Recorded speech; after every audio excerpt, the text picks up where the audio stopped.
Sumusobra ka na. Wala namang masamang ginagawa sa iyo ang mag-asawa para ganyanin mo sila. Wala kang karapatan.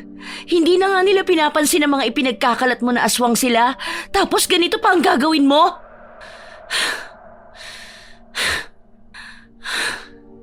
Tutal, tsismoso ka at matagal na rin akong naririndi sa bibig mo. Sana humaba ang dila mo at lumuwa na ang mga mata mo. Aba, isinusumpa mo ba ako? Mukhang nagkamali ako ng akala sa iyo Hindi ka lang pala malas at mangkukulam. Aswang ka pa. Mangkukulam? Aswang? Ganon. Pues, sinisigurado ko na mangyayari sa'yo ang lahat ng salitang binitiwan ko. Marami sa atin ang hindi naniniwala na maaari tayong makulam o maisumpa sa pamamagitan lang ng pagsasalita. Salitang ginagamitan lang ng emosyon at walang ritual o seremonyas ng pangkukulam. Pero nangyayari talaga yon. Lalo na kung ang nagbitaw ng salita ay isang tao na pinanganak na may kakayahan. Sinadya man nila o hindi, ay tila sumpa yun na didikit sa mga taong pinaglalabasan nila ng kanilang emosyon. Kagaya na lang ni Zia, mabait at mapagpasensya siyang dalaga. Ngunit dahil sa isang pangyayari ay hindi niya mapipigilan ang kanyang galit at pighati. Dahil doon ay makakapagsalita siya ng hindi maganda sa kanyang kapwa. Ano kaya ang magtutulak kay Zia para magsalita ng sumpa sa ibang tao? Paano kung yun na ang simula para hindi na niya makontrol ang kanyang sarili na manghamak ng iba? Ano ang magiging papel ng kanyang matalik na kaibigan sa mangyayari? Halina't pakinggan natin ang istorya ni Zia na nangyari noon pang 2010. Zia, naihanda ko ng mga gulay na kinukuha mo sa akin. Ganun ba? Magkano babayaran ko? Hindi mo pa nga naibebenta, tinatanong mo na kung magkano. Basta ibenta mo na muna, katulad ng dati. At saka na natin pag-usapan kung magkano. Baka malugi ka na sa akin. Hindi naman. Sariling tanim ko naman ang inaangkat mo. Kaya wala akong lugi. Ano? Tutunganga ka na lang ba? Tara na. Tatawa-tawang lumapit si Zia sa kanyang matalik na kaibigan. Paglapit niya ay sumakay siya sa kolong-kolong na minamaneho ni Narding. Habang nasa daan ay hindi nila maiwasan na pag-usapan ang kani-kanilang pangarap na halos araw-araw naman nilang ginagawa. Nakagawian na nila bilang pampalipas oras o pangtanggal ng pagkabagot. Pagdating ng araw, kapag kaya ko na, gusto ko magpatayo ng sariling palengke dito sa baryo natin. Para hindi na mahirapan ang mga kabaryo natin sa pagbaba sa syudad. Ako naman, magtatayo ako ng shelter. Yung parang feeding program shelter. Sa ngayon kasi, mga batang estudyante lang ang natutulungan ko. Gusto ko rin na magkaroon tayo ng health center dito sa atin. Saka eskwelahan. Ang dami mong gusto Pero malaki ang maitutulong nun sa mga kabaryo natin. Hindi ko nga alam kung bakit hindi magawa ni Kapitan ang mga ipinangako niya noon na libreng pag-aamutan dito sa atin. Malakas naman siya kay Gobernur. Hayaan mo na. Basta magsumikap tayo para unti-unti nating marating ang ating mga pangarap. Kahit alam kong mabagal, pasasaan ba makakamtan din natin yun? Tama. Kaya magkatukayo tayo Nagtawanan pa ang dalawa sa sinabi ni Narding. Ilang minuto pa ang lumipas at narating na nila ang bukana ng taniman ng gulay ng binata. Nasa bandang ibaba ng bundok yun, kaya hanggang bukana lang ang kanilang sinakyang kolong-kolong. At para tuluyang marating ang taniman ay kailangan pa nilang maglakad. Sa kanilang paglalakad ay nasa lubong nila ang isa sa kanilang kapitbahay na si Sally na isang lalaking may pusong babae. Nang makita sila nito ay nahalata kaagad ng dalawa ang pagbabago ng ekspresyon nito. Umirap pa ito sa kanila Hay nako, ang lansa naman ng hangin dito. May dumating kasing nagpapanggap na Maria Clara para makapang-akit ng mga lalaki. Hoy Sally, inaano ka ba ng kaibigan ko? Naiinggit ka ba kasi babae siya? Ikaw hindi? Hayaan mo na lang. Huwag mo nang pansinin. Parang hindi mo naman kilala si Sally eh. Sobra na eh. Nakikiangkat lang din naman siya dito. Alam mo Nanding, sayang ka. Gwapo ka nga. Utu-utu ka naman. Ang sabihin mo, pinagnanasahan mo lang ako. Kaya ka siguro lagi naiinis kay Zia. Dahil alam mong hindi kita papatulan. Ano? Ang kapal naman ng mukha nito. Tama na, Nards. Kunin na natin ang mga gulay. Maghahanda pa ako para sa meriendang ititinda ko mamayang 3:00. Magkasamang pinuntahan ng magkaibigan ang mga gulay na nakalagay na sa basket. Nang makuha nila yon ay bumalik sila sa bahay ni Zia. Pagdating pa lang doon ay pumasok na sa loob si Zia.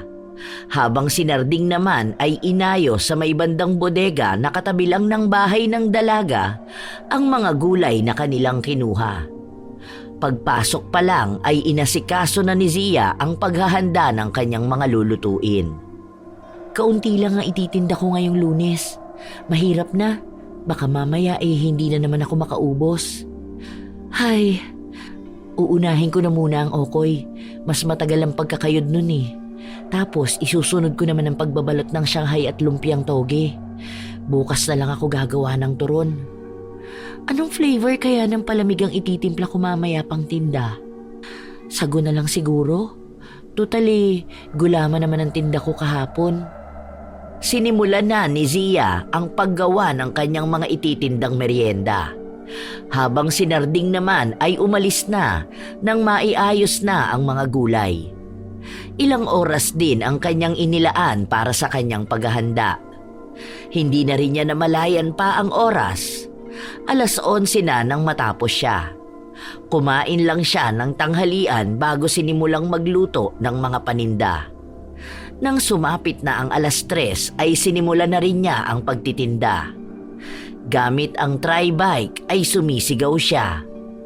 Bili na kayo mga suki! Okoy! Shanghai! Lumpiang toge! Bili na kayo! Oh, Aling Linda! Merienda na po! May okay na po ako! Partneran mo na rin po ng sago! Naku, paniguradong makakaubos ako nito kapag kayo ulit ang buena mano. Natawa naman ang matanda nilang kabaryo. Magkaganon pa man ay bumili ito sa kanya ng marami. 7 okoy, 10 lumpiang toge, 10 Shanghai at 4 na sago. Batid niyang merienda ito ng matanda at ng kanyang anak na asawa naman ni Kapitan. Masayang masaya si Zia sapagkat sa unang benta pa lang ay may 250 na siya. Inilagay na niya sa supot ang mga pagkain. Habang ang mga sago naman, pagkaabot nun sa matanda ay isinunod naman niya ang mga sago. Salamat po Aling Linda. Sa susunod po ulit ha. Matapos magpasalamat, ipinagpatuloy niya ang kanyang pagtitinda. Ilang oras pa ang lumipas at halos maubos na niya ang mga yon. Pero nalibot na rin niya ang kanilang baryo. Kaya naman naisipan na lang niyang umuwi. Tutal ay 3 okoy at 5 Shanghai na lang ang natira. Naubos naman na ang kanyang palamig at lumpiang toge. Hay, uuwi na lang ako. Iuulam ko na lang ang mga ito. Tutal malapit nang mag-6:00. Masayang nagpedal ang dalaga pauwi sa kanyang bahay. Nang malapit na siya ay nakita niya na may babae at lalaking may edad na nakatayo sa katapat na bahay na ilang buwan na ring walang nakatira. Sa pagkakatanda niya ay paupahan yun ni Aling Linda. Kaya naman, bilang mabait na kapitbahay ay nilapitan niya ang mga ito. Hello po! Kayo na po ang bagong titira dyan? Ay! Oo, kami ng aking asawa ang titira dito. Talaga po? Ay, ako nga po pala si Zia. Ako po ang nakatira dun sa katapat ninyo na bahay. Bilang pagsalubong ko po sa inyong pagtira dito sa aming baryo, ibibigay ko na lang po ito sa inyo. Kaso, kailangan nyo na lang pong initin. Nangunot ang noo ni Lydia habang nakatingin sa supot na kanyang inaabot. Habang ang lalaking kasama naman nito ay napangiti. Dahil sa nakitang ngiti ni Zia, ay mas lalo pa niyang nilawakan ang kanyang ngiti. Tinitigan din niya ang lalaki. Mababakas ang kabaitan at kahinahunan sa mukha nito. Naaalala niya ang kanyang yumaong lolo. Nang abutin yun ni Aling Lydia ay nagpasalamat ito sa dalaga. Kasunod nun ay nagpaalam na rin si Zia. Maraming salamat, iha. Sige po, magandang gabi po. Uwi na rin po ako. Ay, hindi ko pa po pala alam ang pangalan nyo. Nakakatuwa ka namang bata. Ako nga pala si Lydia. Ito naman ang aking asawa na si Rico. Sige. Uuwi na po ako, Aling Lydia, Mang Rico. Magandang gabi po ulit. Malaki ang ngiti ng mag-asawang kumaway pa sa dalagang nakatira lang sa katapat nilang bahay. Nang makita nilang nakapasok na ito sa bakurang gawa sa itinaling kahoy, ay sakalang sila pumasok sa kanilang bagong bahay. Habang si Zia naman, nakakapasok lang din sa kanyang bahay, ay masiglang nililigpit ang kanyang mga lalagyan ng paninda. Hinugasan na niya yon bago binilang ang kanyang napagbentahan. Nang matapos na siya, ay sakalang niya naalalang wala nga pala siyang uulamin dahil ibinigay niya yon sa bagong katapat bahay. Naku, nakalimutan ko. Wala nga pala akong ulam. Ano kayang pwede kong iluto? Tama. Alam ko may natira pa akong giniling eh. Igigisa ko na lang. May mga gulay naman ako. Hindi naman siguro ako malulugi kung babawas ako sa paninda ko bukas ng umaga. Lalagyan ko na lang ng repolyo. Yun nga ang ginawa ni Zia. Nang matapos na siyang magluto ay kumain na rin siya. Saka siya nag-shower at natulog. Kinabukasan ay maagang bumangon si Zia. Hindi pa man sikat ang araw ay laman na siya ng kalsada. Gamit ang tri-bike ay muli siyang nag-ikot sa kanilang baryo. Halos kasabayan niya pa ang mga panaderong nagtitinda ng tinapay sa umaga. Kaya naman bago pa lang sumapit ang 9:00 ng umaga ay nakaubos na siya. Hindi naman imposible yon sapagkat hindi naman ganon karami ang kanyang tinda. Habang nasa daan pa uwi, ay nakita niya ang bago niyang katapat bahay na si Aling Lydia. Bumibili ito sa isang tindahan. Mula sa kanyang kinalalagyan ay naririnig niya ang mga patutsyada ni Sally na tila tinitira ang matandang babae. Malungkot na napabuntong hininga si Zia. Yak! Kadiri! Bakit ba kung sino-sino na lang ang napapadpad dito sa baryo natin? Tapos kanina, sinabihan pa si Aling Mengay na buntis daw? Kaloka! Ano yun? Naamoy niya? Naku! Aswang pa yata ang matandang to? Ako ba ang sinasabi mo? Naku anak, hindi totoo ang mga aswang. Nasabi ko lang na buntis kanina ang bumili dahil dati akong kumadrona. Nahalata ko ang pintig ng pulso niya sa lalamunan. Kaya alam kong buntis siya. Nako, sino namang baliw ang maniniwala sa iyo? Porket dati kang kumadrona, malalaman mo kaagad kung buntis ang isang tao sa pagtingin mo lang sa lalamunan nila? Weirdo! Sally, narinig mo naman na siguro ang sinabi ni Aling Lydia. Kaya sana wag mo na siyang gawa ng issue. Hindi tayo dapat na nanghuhusga, lalo na kung wala naman tayong ebidensya. Sakay na po kayo sa tri-bike ko, Aling Lydia. Isabay ko na po kayo pa uwi. Maraming salamat, iha. Nang makasakay na si Aling Lydia, ay mabilis na nagpedal si Zia pa uwi sa bahay. Ilang minuto rin ang kanilang nilakbay bago sila nakarating sa patutunguhan. Huminto siya sa eksaktong tapat ng bahay ng matandang babae. Halika muna sa loob. Samahan mo kami ng aking asawa magmerienda. Naku, hindi ko po tatanggihan yan. Masayang pumasok ang dalawa sa loob ng bahay. Pagpasok nila ay nadatnan nilang may nakahanda ng mga tinapay sa lamesa at palaman na minatamis. Nakangiti silang sinalubong ni Rico at inaya sila sa lamesa gamit ang pagsenyas. Nagtataka man si Zia kung bakit sumenyas lang ito sa kanila, ngunit ipinagkibit balikat na lang niya yon. Sapagkat ang pakay lang naman niya ay makipagkaibigan sa mag-asawa. Pakiramdam niya kasi ay parang kasama niyang muli ang kanyang yumaong lolo at lola. Maupo ka na, iha. Masarap ang ginawang minatamis na palaman ng asawa ko. Gawa yan sa laman ng buko at pulang asukal. Aba, mukhang masarap po. Pwede rin po palang gawing palaman ng buko. Naku, mukhang mapaparami po ang kain ko. Ayos lang yon. Ang mahalaga ay mabusog. Masayang pinagsaluhan ng tatlo ang merienda. Halos makalahati na ni Zia ang kinakain niya nang hindi na niya mapigilang magtanong sa mag-asawa tungkol sa kanila. Aling Lydia, kung hindi po ninyo mamasamain, nais ko po sanang magtanong. Sige, ano ba yon, iha? Narinig ko po kanina na dati po kayong kumadrona, pero hindi ko pa po alam kung saan kayo dati nagpapaanak. Sa Maynila po ba? Maganda po ba ron? Laki akong Maynila. Nag-aral ako at nagtapos sa isang medical school. Pero nang makilala ko ang aking asawa, nagsama na kami sa probinsya nila. Doon naman ako nagtuloy ng aking propesyon. Saang probinsya po ba kayo galing? Sa Isabela. Isabela? Napakalayo po pala ng pinanggalingan ninyo. Bakit niyo po naisipang lumipat dito sa amin? Napakalayo po ng Isabela to Antique. Malungkot na ikinuwento ni Lydia ang nangyari sa kanilang mag-asawa. Ayon sa matandang babae ay pinalaya sila ng kanilang anak na lalaki na nagkaroon na ng sariling pamilya.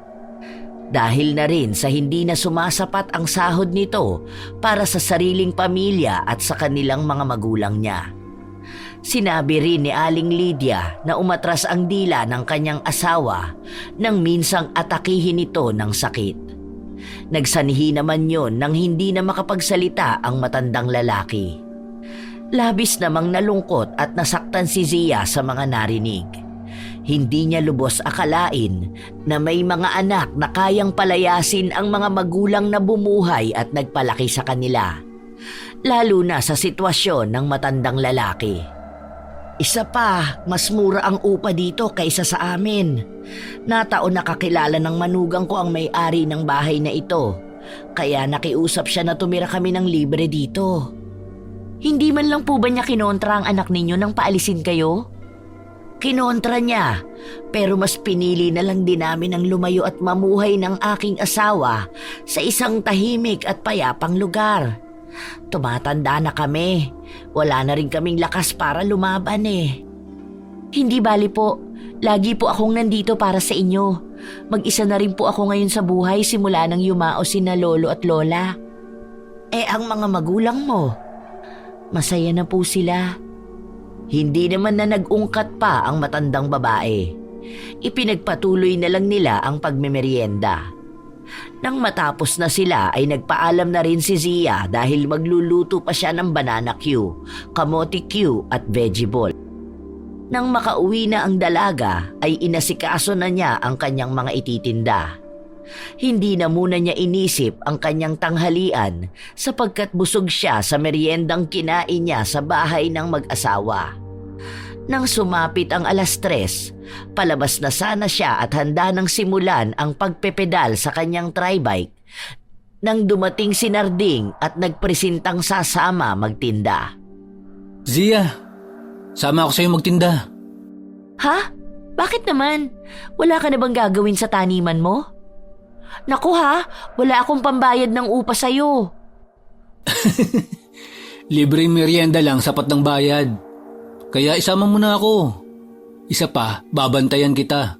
Baka mamaya, bigla mo na lang makasalubong yung baklang Shokoy eh. Uy, masama yan ah. Hindi ka dapat nagsasabi ng ganyan sa kapwa mo. Kahit pa ang mag-isip ng masama laban sa kapwa. Ako, pwede. Ikaw, bawal. Wala naman akong kakayanan tulad ng sayo eh. Ikaw talaga? Pinaalala mo pa? Alam mo namang lahat ng pagpipigil na magalit ay iniiwasan ko para hindi ako makapag-isip at makapagsabi ng masama sa ibang tao. Tama na nga ang dada. Tara na, para maubos ng paninda mo. Tapos, tatambay muna ako dito sa bahay mo. Walang nagawa si Zia nang agawin sa kanya ni Narding ang handlebar ng tribike. Nagkibit-balikat na lang siya at sumakay na lang kung saan ay nakaayos ang kanyang paninda. Mabuti na lang at payat siya, kaya naman nagkasya siya sa maliit na espasyo ng upuan na patungan niya ng kanyang basket na may lamang mga supot. Magkasama silang nilibot ang kanilang baryo at itininda ang mga merienda. Dahil na rin sa maraming kakilala si Narding, ay madali nilang naubos ang lahat ng binebenta.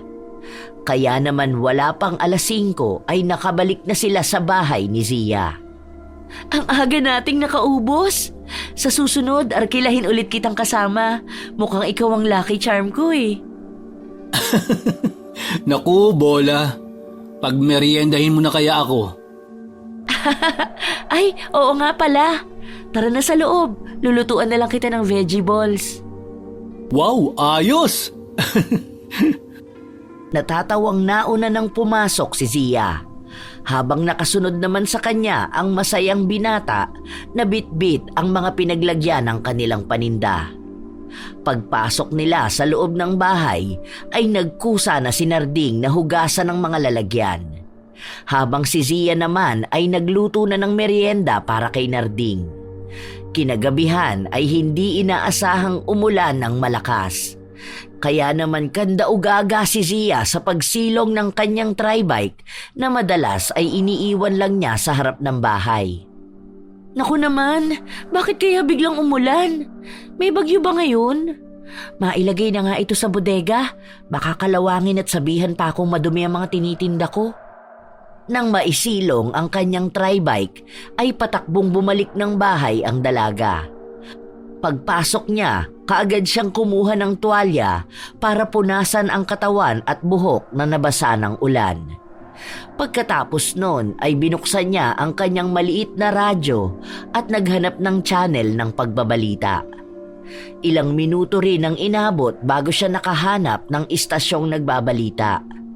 Napag-alaman niya, may papasok na bagyo sa Pilipinas kaya pinaghahanda ang mga tao kung sakaling kakailanganin nilang lumikat. Patuloy lang sa pakikinig ang dalaga. Hanggang sa hindi na niya namalayang nakatulog na pala siya nang nakaupo. Hindi niya mawari kung ilang oras o minuto yon, pero nagising siya nang biglang kumidlat at kumulog ng malakas. Ay! Ano ba yung...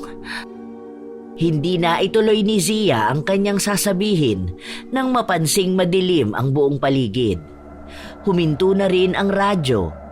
Tanging ang ingay na lang ng patak ng ulan sa bubong, kidlat at kulog ang maririnig sa buong paligid. Indikasyon na nawala ng kuryente dahil doon. At para masigurado yon ay sumilip pa siya sa bintana. Nakita niya na maging sa kanilang mga kapitbahay ay napakadilim. Mukhang may bagyo nga. Sana naman po maging safe ang lahat. Sandali nga, kukuha muna ako ng pang-ilaw. Tapos matutulog ako ulit.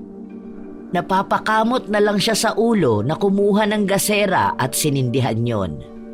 Nang masindihan na ang gasera, ay binitbit niya yon papunta sa kanyang silid.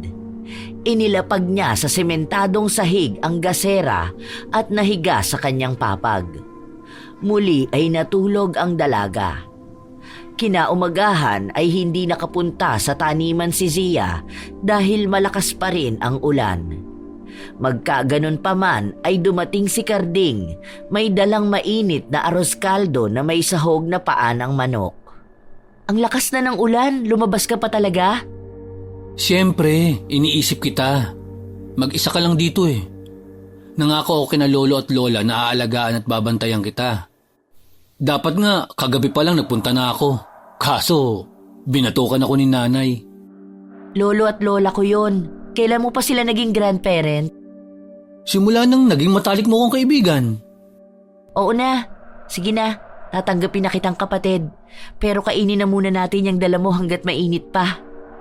Parang bata namang sumaludo pa si Narding bago ibinaba sa lamesang kahoy ang dalang kaldero na naglalaman ng arroz caldo. Ito na rin ang kumuha ng sandok, mangkok at kutsara. Habang si Zia naman ay kumuha ng kalamansi sa may kaliitan niyang ref. Nang makuha na nila ang mga kailangan ay sinimulan na nilang kumain. Masaya pang nagkukwentuhan ang dalawa nang biglang mabanggit ni Narding ang isang chismis na kumakalat sa kanilang lugar. Nabalitaan mo na ba ang tungkol sa mag-asawang nakatira sa tapat ng bahay mo? Ha? Anong chika? Sabi nila, aswang daw ang mag-asawang nakatira sa tapat ng bahay mo. Malas din daw sila, kaya tayo binabagyo. Naniwala ka naman? Alam mo, hindi mo dapat pinaniniwalaan ng isang bagay na wala ka namang ebidensya. Isa pa, kilala ko ang pinagmula ng chismis na yan. Hulaan ko. Kay Sally Bakekang. Sa kanya galing, no? Alam mo naman pala eh, parang hindi mo naman kilala si Sally. Lahat ng ayaw niya ay lagi siyang may puna. Kaya nga ako, hindi ko nalang pinapansin. Lakas amats talaga ang Shokoy na yun.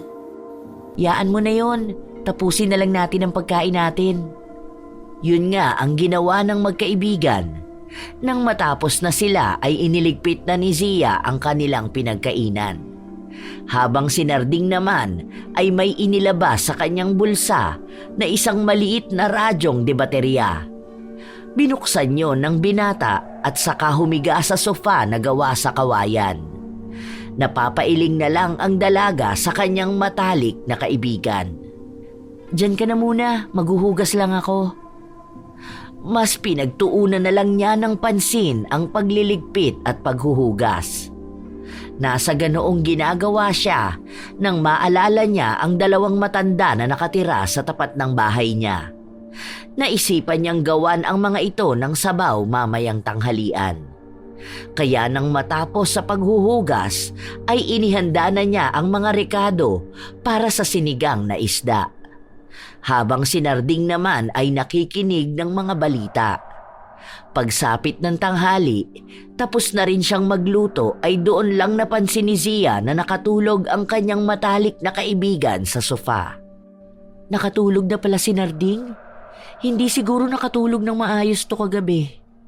Di bale, mamaya ko na lang siya gigisingin. Dadaling ko na lang muna ang sinigang kila Mang Rico at Aling Lydia. Mas masarap higupin ng sabaw kapag ganitong mainit pa. Dahan-dahang lumabas ng bahay si Zia. Hawak niya sa kaliwang kamay niya ang isang maliit na kaldero na naglalaman ng sinigang. Habang sa kanan naman ay ang payong na ginamit kanina ni Narding. Nang makalabas na siya ay malalaki ang kanyang hakbang patawid sa pagitan ng kanyang bahay at ng mag-asawa. Pagdating sa harap ng bahay ng mag-asawang matanda ay kumatok siya ng 3 beses. Ilang sandali pa, pinagbuksan siya ni Mang Rico. Kaya naman iniangat niya ang dala niyang kaldero. Hello po, nagluto po ako ng sinigang na isda. Masarap po ito habang mainit pa. Zia, ikaw pala yan, iha. Oh, anong atin? Naisip ko lang po na dalhan kayo ng sinigang na isda. Masarap po ito. Nag-abala ka pa. Ay, maraming salamat dito ha. Halika, tumuloy ka muna. Naku, hindi na po. Bibisita rin po kasi ako sa bahay. Dinalang ko lang po talaga kayo ng sinigang. O sige, maraming salamat ulit dito sa ulam. Pagkatapos ng paalamanan ay bumalik na si Zia sa kanyang bahay. Pagpasok niya ay inabutan niyang pupungas-pungas na naglalagay ng 2 plato sa lamesa ang kanyang matalik na kaibigan. Natatawa pa siya nang muntik itong matapilok. "Hoy, ako na dyan! Mukhang nasa dreamland ka pa." Saan ka galing? Ang lakas-lakas ng ulan, lalabas ka pa. Dinalang ko lang na sinigang sina Aling Lydia at Mang Rico, yung mag-asawang bagong lipat. Hindi ka natakot? Ay bakit naman ako matatakot? Huwag mong sabihin na naniniwala ka sa chismis. Hindi naman. Ayoko lang na mapahamak ka. Alam mo namang magkapatid na tayo eh. Ay nako, gutom lang yan. Maupo ka na dyan at ihahain ko na ang tanghalian. Yun nga ang ginawa ng dalaga. Nang maiahin na niya ang kanin at ang kanilang ulam, ay sinimulan na rin nila ang kanilang tanghalian. Masaya nilang pinagsaluhan yon. Nang matapos na silang kumain ay nakinig na lang sila ng balita. Mas lumakas din ang bugso ng ulan na sinamahan pa ng malakas na hangin. Habang nakikinig ay nagulat ang dalawa nang iulat sa radyo na nagkaroon ng malaking pagguho ng lupa sa kanilang lugar. Nagkatinginan pa ang magkaibigan at tila nagtatanungan ang mga mata kung pareho ba sila ng narinig. May pagguho ng lupa dito sa atin? Naku, tama ba ako nang narinig? Yun nga rin ang narinig ko. Ang mabuti pa umuwi ka na muna at tignan mo sila tita. Sige, huwag kang lalabas ha. Nag-aalalang tumangulang ang dalaga, habang si Narding ay nagmamadaling umalis. Iniwan na rin nito ang radyo na kanilang ginagamit para makakuha ng balita. Nang makaalis na ang binata ay taimtim na nagdasal si Zia para sa kaligtasan ng kanilang lugar. Nang sumapit na ang gabi ay huminto na rin ang ulan. Ngunit mababakas ang naging epekto ng bagyo sa labas ng bahay ng bawat residente. Pero may isang babae ang nasa gitna ng dilim na may dalang gasera. Kalalabas lang nito sa bahay ni na Aling Lydia. Mababakas ang pagkaaligaga sa mukha nito. Tumatakbo ang babae at parang takot na takot. Nakadungaw naman sa may bintana ng oras na yon si Zia. Kaya naman kitang-kita niya kung sino ang babaeng yon. Ate Hilda? Anong ginagawa niya sa oras ng gabi? Nag-away na naman kaya sila ni Kapitan? Anong ginawa niya kila Aling Lydia? Tatawagin na sana niya ito, ngunit napakabilis na nawala nito sa kanyang paningin. Sa pakiwari niya ay lumiko ito sa daan papunta sa paanan ng bundok. May pagtataka man sa kanyang isipan ay ipinagkibit balikat na lang niya ito at nahiga na sa kanyang papag para matulog. Kinabukasan ay nagising si Zia dahil sa malalakas na katok sa kanyang pintuan. Naalimpungatan siya at dali-daling tinungo ang pinto ng bahay para malaman kung sino ang kumakatok na yon. Ilang sandali pa ay nabuksan na niya ang pinto at bumungad sa kanya ang kanyang matalik na kaibigan. Narding, kaaga-aga nang bubulabog ka. May nangyari bang hindi maganda? Nabalita mo ba yung nangyari kay Ate Melinda? Yung buntis na pinunan noon ng bago mong kapitbahay at sinabihang buntis? Hindi pa. Ano bang nangyari? Natagpuan siyang patay at wakwakan siyan. Sabi nila, parang kinuha ang sanggol sa kanyang sinapupunan. Ayoko maniwala nung una, pero nakita ko rin ang kanyang katawan. Hiwa sa gitna at mukhang dinukot ang anak niya sa loob ng tiyan niya. Ha? Mahabaging Diyos! Teka, saan siya natagpuan? Malapit sa paanan ng bundok. Biglang napaisip ang dalaga sa sinabi ng kanyang matalik na kaibigan. Sapagkat kagabi lang ay nakita niya ang asawa ng kapitan na doon nagtungo. Nag-aalangan man, pero mas nangingibabaw sa kanyang puso ang pag-aalala. Si Ate Hilda. Ha? Bakit si Ate Hilda? Anong kinalaman niya kay Ate Melinda? Kagabi kasi, nakita kong doon din nagdaan si Ate Hilda. Nag-aalala ko na baka may masamang nangyari sa kanya. Maayos lang si Ate Hilda. Baka naman nag-away na naman sila ni Kapitan at sinaktan na naman siya. O baka naman namalikmata ka lang. Hindi, sigurado ko na siya yung nakita ko kagabi. May dala pa siyang gasera. Huwag ka nang mag-alala. Kanina sa kumpulan ng mga tao, nakita ko siya. May black eye na naman at puno ng pasa ang braso. Kaya paniguradong nag-away na naman sila ni Kapitan. Kaya malabong makita mo siya. Sa bugbog na tinamo niya, imposibleng makalabas siya kagabi. Hindi na lang umimik si Zia dahil alam niya sa kanyang sarili na hindi siya namalikmata. Alam niya na si Hilda ang kanyang nakita. Ngunit ang labis na ipinagtataka ni Zia ay paano nangyari na may namatay sa lugar kung saan niya nakitang nagtungo ang asawa ng kapitan. Ayaw man magbintang ni Zia, ay alam niyang may galit si Hilda sa babaeng namatay, sapagkat kabit ni kapitan ang babae. Lumipas pa ang mga araw, isang umaga ay nakita ni Zia si Aling Lydia na naglalatag ng lamesang kahoy sa labas ng bahay nito. Dala ng kuryosidad ay nilapitan ng dalaga ang matandang babae.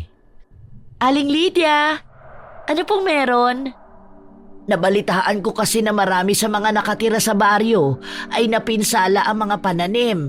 Kaya kahit sa maliit na paraan nais ko sanang mamigay sa mga bata ng pagkain. Dumating na kasi kahapon ang pensyon namin ni Rico. Talaga po? Wow! Gusto po ba ninyong tulungan ko po kayo?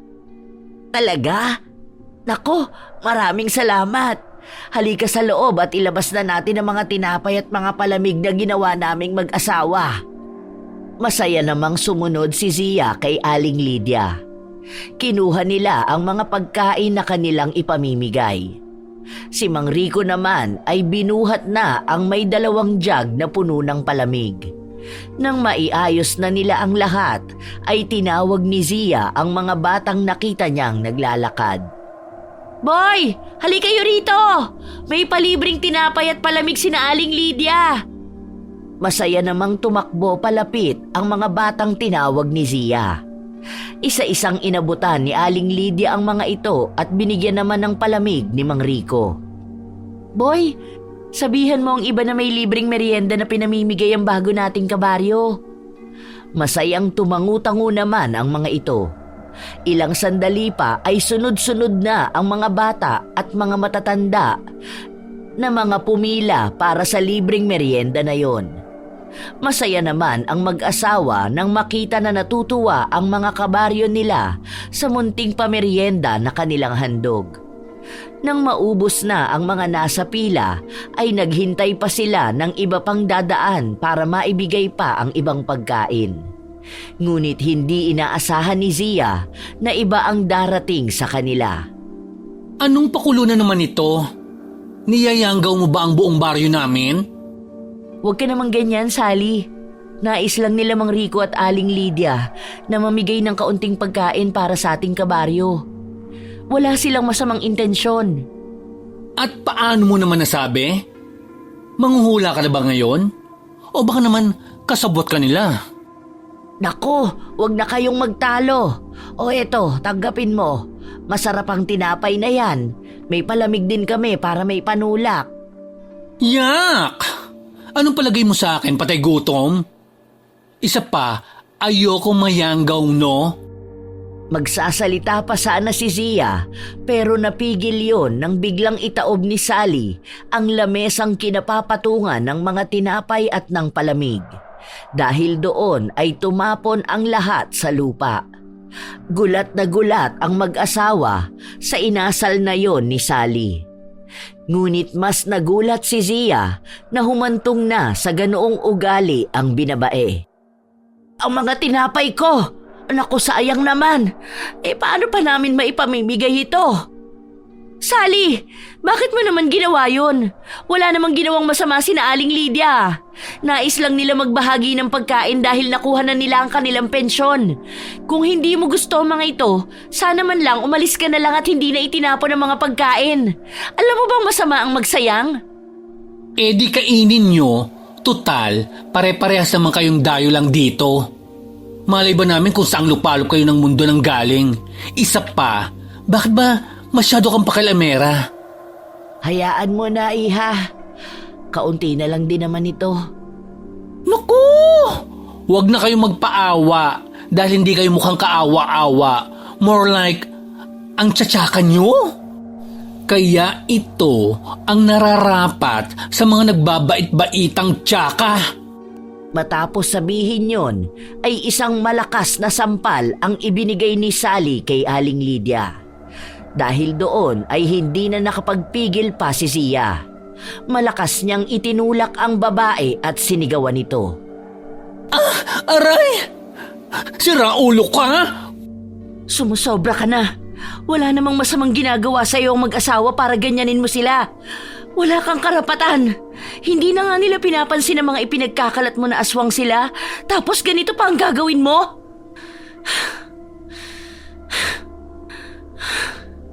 Tutal, tsismoso ka at matagal na rin akong naririndi sa bibig mo. Sana humaba ang dila mo at lumuwa na ang mga mata mo. Aba, isinusumpa mo ba ako? Mukhang nagkamali ako ng akala sa'yo ah. Hindi ka lang pala malas at mangkukulam. Aswang ka pa. Mangkukulam? Aswang? Ganon. Pues, sinisigurado ko na mangyayari sa'yo ang lahat ng salitang binitiwan ko. Ganon?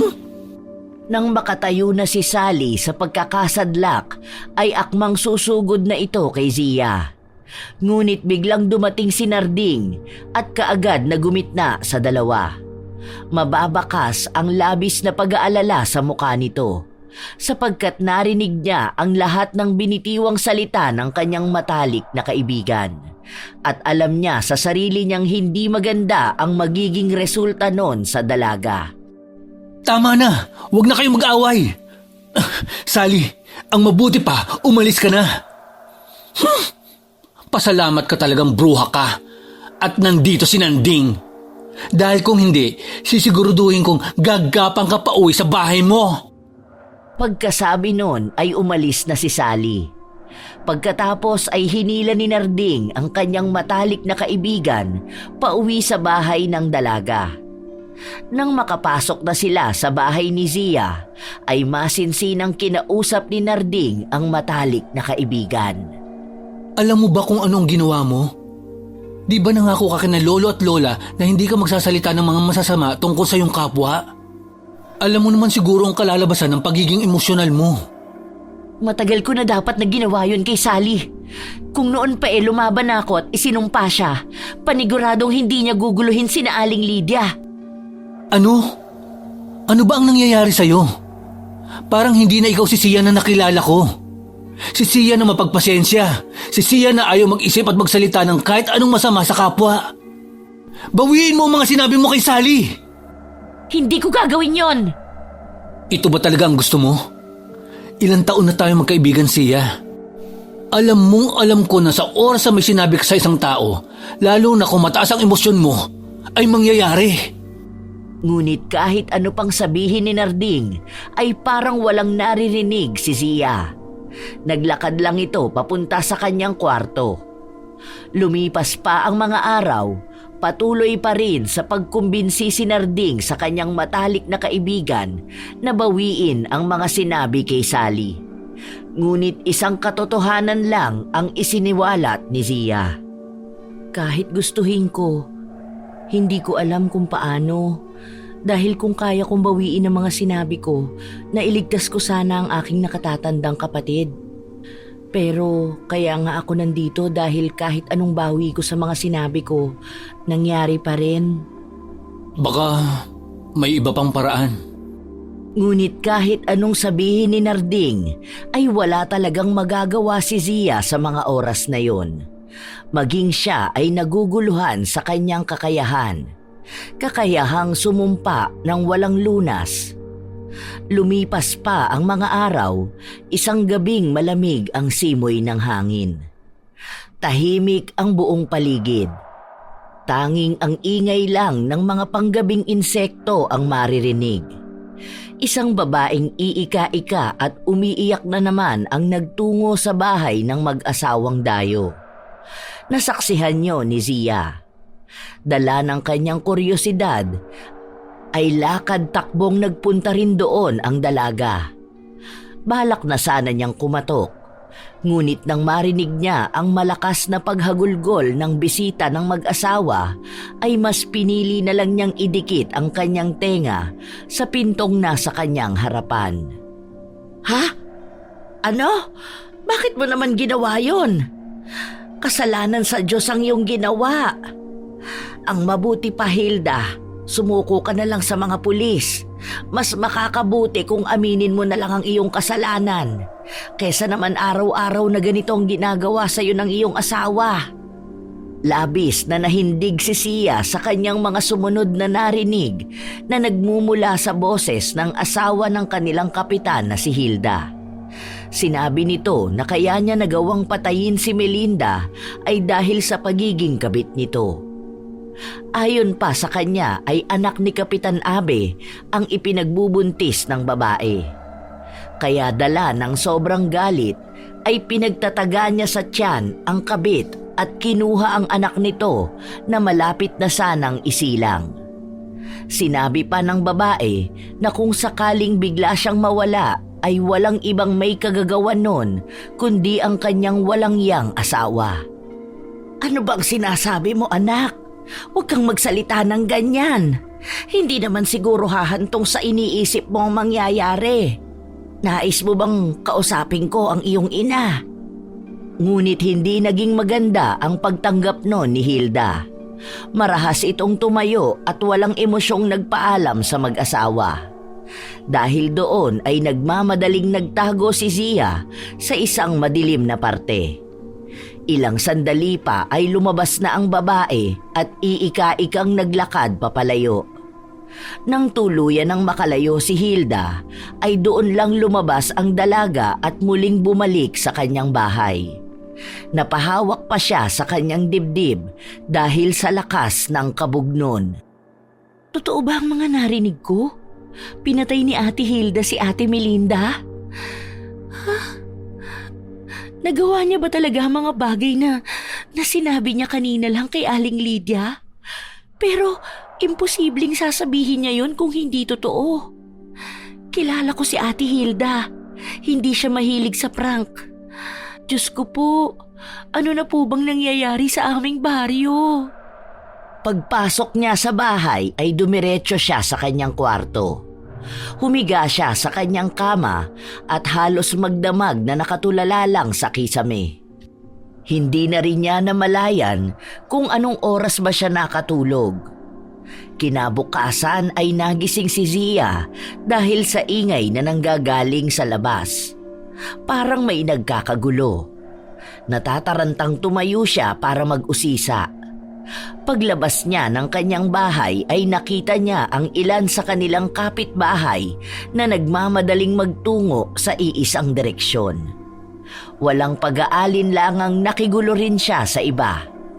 Sinubukan pa nga niyang magtanong, pero walang ibang sinagot ang kanyang napagtanungan kundi patay. Nagulat man ay sumunod na rin siya sa iba. Sana mali ang aking hinala. Ayokong isipin na maaaring magkatotoo ang mga binitawang salita ni Ate Hilda. Pero kinakabahan talaga ako. Kasama ang ilan pa nilang kabaryo ay narating nila ang isang lugar kung saan natagpuan din noon ang katawan ng kabit na si Melinda. Malayo pa lang ay nakita na niya ang kumpol ng mga tao. Dinig na rin niya ang mga palahaw ni Kapitan Abe. Palahaw na lalong nagpadagdag ng hinala sa kanya. Kung tama ang kanyang pagkakaalala, ay parang nagpapaalam na si Ate Hilda kagabi sa mag-asawang dayo. Habang ang kanilang kapitan ay panay ang iyak at sigaw ng pagdadalamhati. Hilda! Sino ang hayop na gumawa sa iyo nito? Bakit? Hilda! Asawa ko! Sa kabila ng ipinapakitang pagdadalamhati ni Kapitan Abe, ay malakas ang kanyang hinala na ito ang tunay na salarin sa nangyari ngayon sa asawa nito. Bagamat hindi niya nakikita ang itsura ni Hilda, ay alam niyang dumanas ito ng hirap at pasakit bago ito mamatay. Aalis na sana siya para umuwi na lang nang biglang nagbitaw ng mga salita si Kapitan Abe. Alam ko na ang mag-asawang aswang ang may gawa nito. Simula nang dumating sila, pangalawang babae na ang namamatay. At parehas na buntis pa. Kaya dapat silang managot. Pagbabayarin ko sila para sa kaligtasan ng ating baryo. Gulat na gulat si Zia sa kanyang mga narinig. Kaya naman nagmamadaling tumakbo siya at pinuntahan ang mag-asawa na sa palagay niya ay ang tinutukoy ng kapitan. Halos magkandadapa-dapa pa nga siya. Nang marating niya ang bahay ng mga ito ay malakas siyang kumatok na animoy gusto na niyang gibain ang pinto. Ilang sandali pa ay binuksan na ni Aling Lydia yon. Nagtataka ito lalo na nang makita ang namumutla at hingal na si Zia. "Oh, Zia, anong nangyari sa'yo?" Kailangan niyo na makaalis dito bago pumunta dito sila, Kapitan." "Ha? Ano bang sinasabi mo? Tungkol ba ito kay Hilda? Alam kong nakita mong pumasok siya rito sa amin kagabi. Nakita kitang nakatayo sa iyong bintana at nakatitig sa kanya hanggang sa makapasok siya. Tama ba ako?" Paano po ninyo nalaman? Paano niyo po nakita na nakatingin ako sa kanya?" "Matanda na ako, pero hindi pa naman malabo ang aking mga mata. Huwag ka nang mag-alala. Nagkausap na kami ng kanyang ina, kaya alam ko na mas pipiliin nila kung ano ang tama." Pero imposible na po yun." Ano bang ibig mong sabihin?" "Wala na po si Ate Hilda at kayo ang tinuturo ni Kapitan na may kagagawan nun." Hindi nakasagot si Aling Lydia. Gulat na gulat ito sa kanyang narinig. Hindi siya makapaniwala na ang mga pahiwatig pala ni Hilda ay ang kamatayan nito ng gabi ring yun. Habang si Mang Rico naman ay lumapit lang sa kanila at hinaplos-haplos ang likod ng kanyang asawang si Aling Linda. Nakakaawang bata. Hindi man lang niya naitama ang kanyang naging pagkakamali. Kung pinigilan ko lang sana siya kagabi, baka buhay pa siya. Aling Lydia, mamaya niyo na po isipin yan. Ang mahalaga po ngayon ay makaalis na kayo rito. Makalayo. Hindi ko po alam kung anong gagawin ni Kapitan. Pero galit na galit po siya sa inyo eh. Ayoko po kayong mapahamak.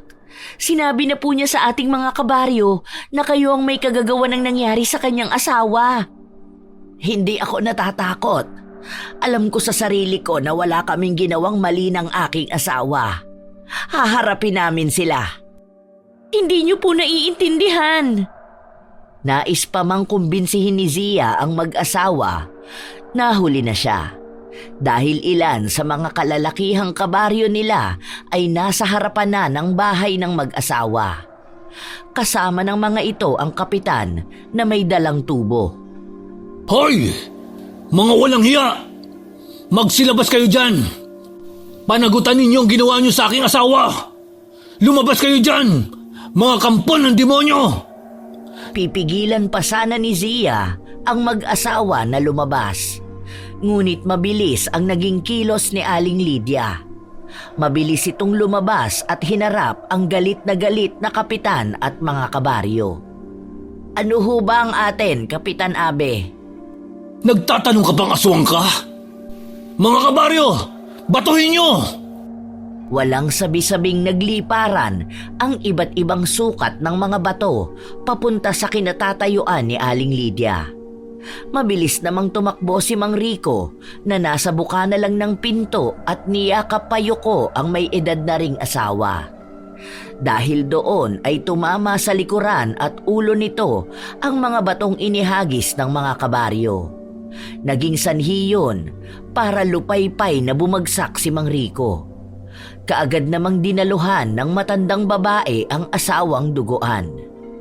Nasa ganoong senaryo sila nang muling sumigaw si Kapitan Abe. Sugurin nyo! Pinatay nila ang asawa ko, kaya nararapat lang na mamatay sila! Doon lang nakahuma si Zia. Nagmamadali siyang tumakbo at umiiyak na humarang sa mag-asawa. Hindi niya alam kung makikinig sa kanya ang kapitan. Pero sa pinapakita nito ay nababatid niyang alanganin ang kanilang lagay. Lalo pa nga at mukhang ito talaga ang tunay na salarin at nais lang ipaako sa iba ang nagawang kasalanan. Tumigil kayo! Wala silang kasalanan! Huwag kayong magpadalos-dalos! Wala tayong batayan kung sila ba talagang may sala! Kapitan, hindi ba lagi mong sinasaktan si Ate Hilda? Alam kong mas galit ka sa kanya higit kanino man. Ano bang pinagsasabi mo? Bakit naman ako magagalit sa aking asawa? Ang mabuti pa, tumabi ka dyan. Ayoko madamay ka dahil malaki ang utang na loob ko sa iyong lolo at lola. Hindi! Hindi niyo sila pwedeng saktan! Hindi makatao yun! Isa pa po, Kap, hindi ba kabit niyo si Ate Melinda at anak niyo ang kanyang ipinagbubuntis? Alam kong nalaman niyo ni Ate Hilda at alam ko na alam mo ang kanyang ginawa. Kaya mo siya ginantihan. Pinagbibintangan mo ba ako? Sinasabi mo ba na magagawa ko ang bagay na yun sa aking asawa? Nagpapatawa ka ba? Kilala kita simula pagkabata, kaya alam ko na hindi mo gusto ang iyong ginagawa. Kaya ang mabuti pa, huwag ka nang makialam dito. Hustisya ang hinahabol namin. Hustisya? Ito ba ang hustisya sa baryong ito? Wala akong matandaan na ganito ang hustisya sa atin. Itabi niyo ang babaeng yan. Malamang na pinaikot ng mag-asawang dayo na yan ang isipan ng mabait na si Sia. Sandaling nahinto ang kanilang mga kabaryo sa pagsugod sa mag-asawa. Nagtinginan pa ang mga ito nang marinig ang utos ni Kapitan Abe, sapagkat lahat sila ay kilala ang dalaga. Lalo na ang lolo at lola nito na siyang tumutulong sa kanila noong nabubuhay pa ang mga ito. Magkaganon pa man ay takot sila sa kanilang kapitan. Isa na sana sa kanilang kabaryo ang lalapit kay Zia para ilayo ito, ngunit biglang lumitaw si Narding. Nakayuko itong lumapit sa kanyang kaibigan at sapilitang inilayo sa mag-asawang pinagbibintangang aswang ng kanilang mga kabaryo. Niyakap siya ni Narding at binuhat papalayo kila Aling Lydia. Nagpupumiglas naman si Zia, pero malakas si Narding, kaya wala siyang nagawa kundi ang sumigaw. Wag! Bitawan mo ko! Sasaktan nila si Aling Lydia! Bitawan mo ko! Umiiyak na niyakap ng mahigpit ni Narding si Zia. Nasasaktan din ito sa nakikitang epekto sa dalaga. Pero wala siyang magawa. Dahil wala silang laban sa kapangyarihang meron si Kapitan Abe sa mga matataas na opisyal sa kanilang probinsya. Itinalikod din niya ang ulo ng kanyang matalik na kaibigan. Kaya walang ibang nakita si Zia. Pero dinig na dinig niya ang pagmamakaawa ni Aling Lydia at tunog ng mga hampas na tumatama sa katawan nito. Sa kawalan ng pag-asa ay malakas na umiyak na lang si Zia. Lumipas pa ang ilang sandali ay muling nagsalita si Kapitan Abe. Madali kayo! Itali ang mga yan at ilagay sa loob ng bahay. Aldo, kumuha ka ng gasolina at posporo. Ang alam ko, mamamatay lang ang mga aswang kapag sinunog sila. Kaagad namang tumalima ang lalaki. Habang si Zia naman ay bigla na lang nawala ng malay dala ng sobrang emosyong nararamdaman. Kaya binuhat siya ni Narding at dinala sa bahay na katapat lang ng kaguluhan. Nang maipasok na niya ang dalaga, ay inihiga niya ito sa sofa. Mula sa bintana ng bahay ni Zia ay nasasaksihan niya ang kalunos-lunos na ginagawa sa mag-asawa. Napapaluha siya at hindi niya maiwasang makonsensya. Sorry. Pero duwag ako. Hindi ko kaya may mangyaring masama sa matalik kong kaibigan. Kailangan ko siyang protektahan. Malakas sa matataas na tao si Kapitan Abe. At lahat ng kumukontra at kumakalaban sa kanya, naglalaho na lang na parang bula. Sorry po. Hindi ko kayang panindigan ang paniniwala ko na wala silang kasalanan. At hindi totoo ang kumakalat na balita.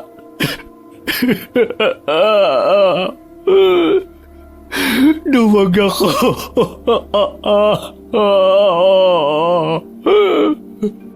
Ilang oras din na walang malay si Zia at nang magkamalay na siya ay kaagad siyang tumayo. Mula sa bintana, natatanaw niya ang naubos na bahay ng mag-asawang Dayo. Nanlulumong naisip niya kung ano ang nangyari sa mag-asawa. Hindi! Hindi! Hindi! Dahil sa sigaw na yun ni Zia, ay napabalik si Narding sa sala. Nasa labas ito at kinakausap ni Kapitan Abe. Pinagbabantaan siya nitong huwag magsasalita, kundi ay uubusin nito ang kanyang pamilya. Natatarantang tinungo niya ang kanyang matalik na kaibigan. Zia, ayos ka lang ba? Hayop! Mga hayop sila! Napakabuting tao ng mag-asawa. Bakit kailangan nila itong danasin? Bakit? Wala na tayong magagawa. Nangyari na. Lahat ng ating kabaryo, malaki ang takot nila kay Kapitan. Kaya wala talaga. Isinusumpa ko. Hindi pa tatahimikin ang konsensya niya si Kapitan at ang ating mga kabaryo. Isinusumpa ko. Mararamdaman at mararanasan ni Kapitan ang hagupit ng bawat palo na binigay nila sa mag-asawa. Mararamdaman niya ang bawat hampas at bawat kirot na naramdaman nila Mang Rico at Aling Lydia. Nais mang kontrahin ni Narding ang matalik na kaibigan at pagsabihan nito ay tila wala siyang lakas. Sapagkat maging siya ay yun din ang nais. Ang maparusahan ang tunay na masama. Lumipas ang mga araw. Halos maghapong nasa bahay ni Zia ang kanyang matalik na kaibigan na si Narding. Sinusuyo niya ang nagtatampong kaibigan. Galit ka pa rin ba sa akin? Kahit kailan ay hindi ako nagalit sa'yo. Totoong nagtampo ako. Pero para na tayong magkapatid. At isa pa, naisip ko rin na wala namang magagawa ang tampo ko sa'yo para mabigyan ng hustisya ang nangyari sa dalawang matanda. Napakabuti pa naman nilang tao. At mahal nila ang ating mga kabaryo. Naiintindihan ko naman ang nararamdaman mo. Maging ako, nais ko din silang tulungan. Pero naduwag ako eh. Nagpadala ako sa takot ko.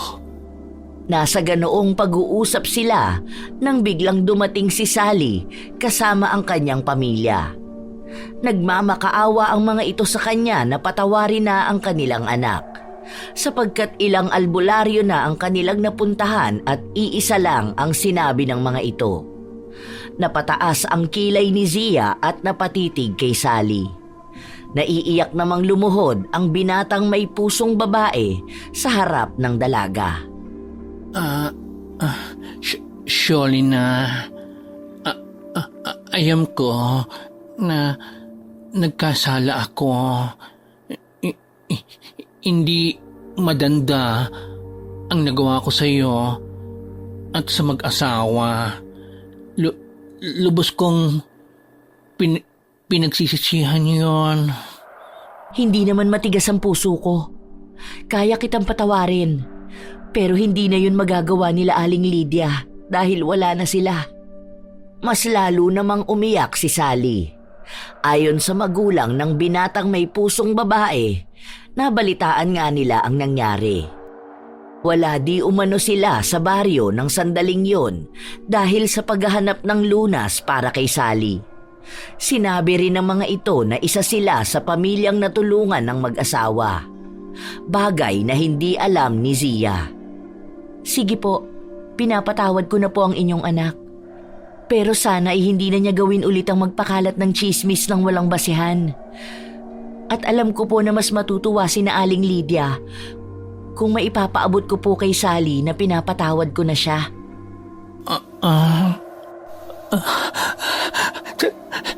Salamat. Salamat talaga, Jill. Salamat. Pagkatapos ng araw na yon ay unti-unti nang bumabalik sa tamang sukat ang dila ni Sally. At nang tuluyan itong gumaling ay kaagad na nakipagkaibigan siya sa dalagang lagi niyang inaaway noon.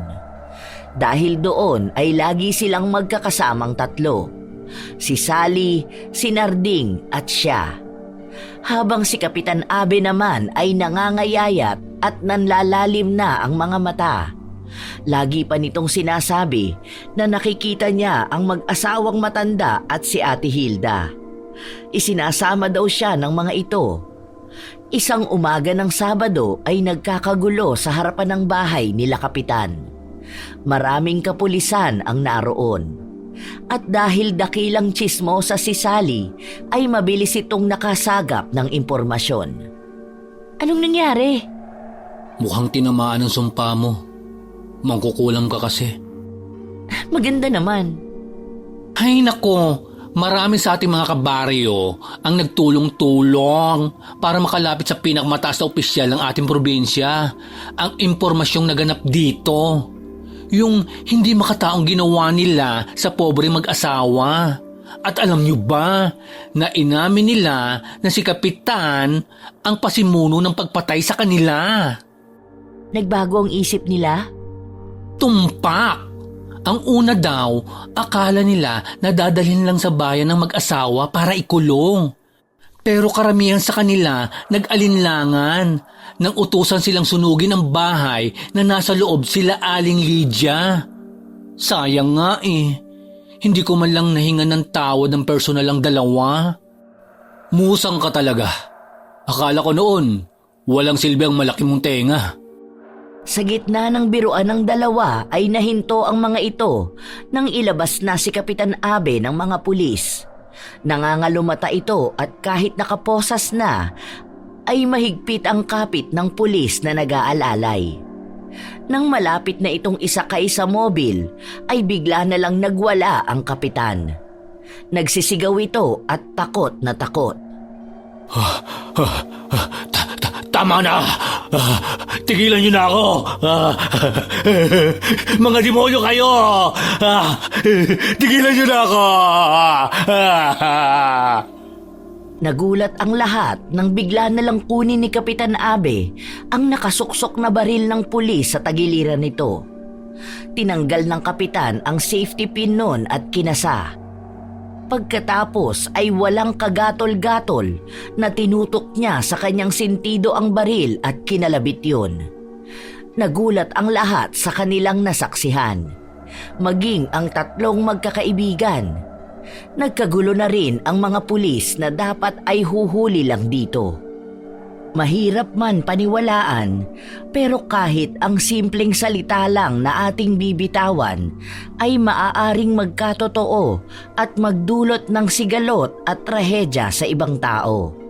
Kaya maging maingat tayo sa pagbibitaw natin ng mga salita patungkol sa ibang tao. Lalo na kung ito ay negatibo o sumpa. Sa isang banda ay sinasabi rin sa atin ng istorya ni Zia na kahit gaano pa kahaba ang iyong pasensya, ay lagi pa rin yung may hangganan. Ganun pa man, hindi yon sapat na dahilan para basta na lang tayo magpapakawala ng mga salitang hindi maganda. Lalo na kung ito ay pagnanais na mapahamak ang ating kapwa. Lagi nating babantayan ang ating mga bibig at iingatan ang mga salita. Shout out sa ilan sa mga solid na tagapakinig ng mga istorya ni Lola Telang. Roselyn Del Rosario ng Oman, Maria Lynn Anacta, Ate Aya, Dennis Paliok, Mike James Tapak, Maria Elena Tapak, Lynn Hondrade ng Dubai, Salve Fajardo, Aqua Marilu Umbal, Rosemary Ochua, Hasmin Ali ng Jensan, Jeneline Trapago, Phil Mania SM, Jessa Jacob, LGU Nasipit HR Office, Crystal Po, Dodds Junko, Junhee 7996, at ang mga mananahi na taga Mahabang Parang Angono Rizal. Hanggang sa susunod na istorya, mga apo, aasahan ko kayong muli. Maraming salamat sa inyong lahat.